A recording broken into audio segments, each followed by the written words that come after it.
The 2018 Marquette Bible was the first year we brought a Mondraker to the round table. Our takeaway from Marquette was that 29-inch wheels might soften the rally car ride quality experience to the 27.5-inch Foxy. So what would 29-inch wheels do to the Foxy in Southwest Utah? And were we now ready for Mondraker's Expansive Reach? The standout feature in any Mondraker is what they call forward geometry. And it's basically just an extreme version of something that's been happening in the industry for a while. Really long top tubes, shorter stems, and in Mondraker's case, they steepen the head angle slightly more than another bike with these numbers would have to pull the front wheel under you and give you better traction. And the whole idea is that you ride this bike more aggressively. You lean over the front wheel more to get that traction. I take issue with the idea that we should ride over the front the way we had to on this bike. Yeah. So basically, in order to corner on this Mondraker, I felt like I had to move my hips forward almost as if I was trying to do a bar hump while cornering. And if I didn't, the front wheel would understeer and wash out. And it got to the point where I didn't even bother getting up to speed on a lot of sections of trail because I knew there was a corner coming. And why bother going fast into it if I'm just going to blow it anyways? This was the only bike that I slid out on any of the corners out here. It really takes a lot of commitment and, in my opinion, a lot of trust in your terrain.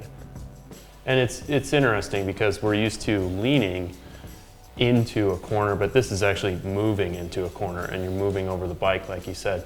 Where I noticed that the length was pretty nice and I didn't take as much issue with that was when we were on our higher speed, chunky, ledgy fire road, and it's wide and you can arc around, and that extra length to it sort of steadies it. If half of it's already off the drop, the other's not, it maintains composure. But if you're used to how you'd normally corner on a sweeping berm that somehow has a tech feature right in the middle of it, you all of a sudden have to do multiple things at once. You have to be moving forward, yet pulling up, and it's more of a think about it process. Yeah, I mean, if I was going to race Tom Ritchie down Repack, I'd be stoked to have this thing, but I don't know Tom at all, and I've never been to Repack. I ride single track, and this thing didn't work for me. I want to be able to corner, I want to be able to do it without having to consciously move all my weight onto the front wheel, because once I do that, I'm then unable to sort of use the rear wheel as a pivot the way I need to get the front wheel up, to mess around with the bike, to play with it. Jibbing or popping off things isn't what the Foxy 29 is looking to do.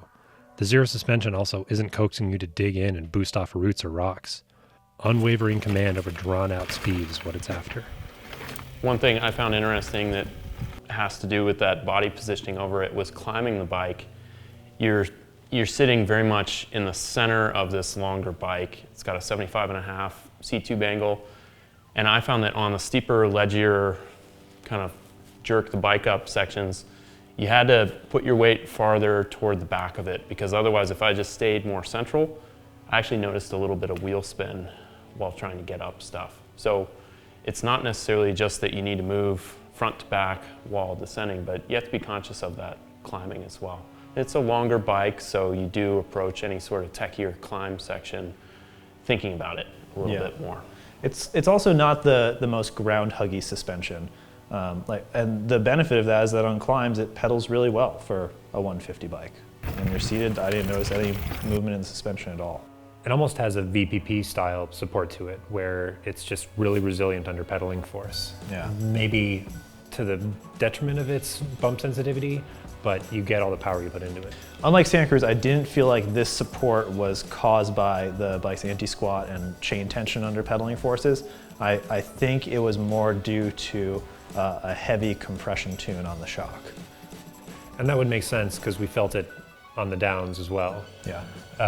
I felt it especially early in the stroke. When I was going through a rock garden and I was in the mid-stroke, I thought it was relatively consistent, but that initial impact, especially on something steep enough where I wasn't deep in the rear travel, or if I'm landing a jump that doesn't have the best transition, shock extends, and that initial impact was a little harsher than on other bikes. almost a little harder to break the surface tension Yeah. of that shock. It's also on the subject of shock tune, it's maybe worth noting as a public service announcement that we had some issues with the rebound damping. Well, not so much issues, but people that are heavier than us might have issues. I was like 2 or 3 clicks from as slow as possible, and you were... That was 1 click, and I'm 185, 190 pounds. Yeah, so for a rider who's pushing closer to 200, 210, 220, their air pressure is going to be higher. That's going to drive the rebound faster, and they may feel themselves needing more rebound damping than they can get out of this shock tune. And really what I think would solve a lot of our suspension woes would be a coil rear shock.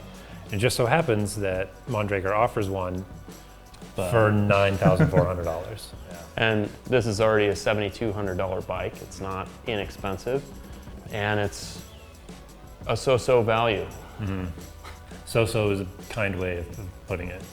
It is $7,200, but people after this bike want a longer bike. They may be masters at cornering already. They already are over that front end, and they're looking for something that's going to hold that stability, hold that speed, and this is totally different than other stuff. So they're coming after this bike not necessarily from the value side of the equation, but more from the unique experience side of things. If you find that you're outrunning your bike on high-speed trails with sweeping corners, the Mondraker Foxy 29 might be worth checking out.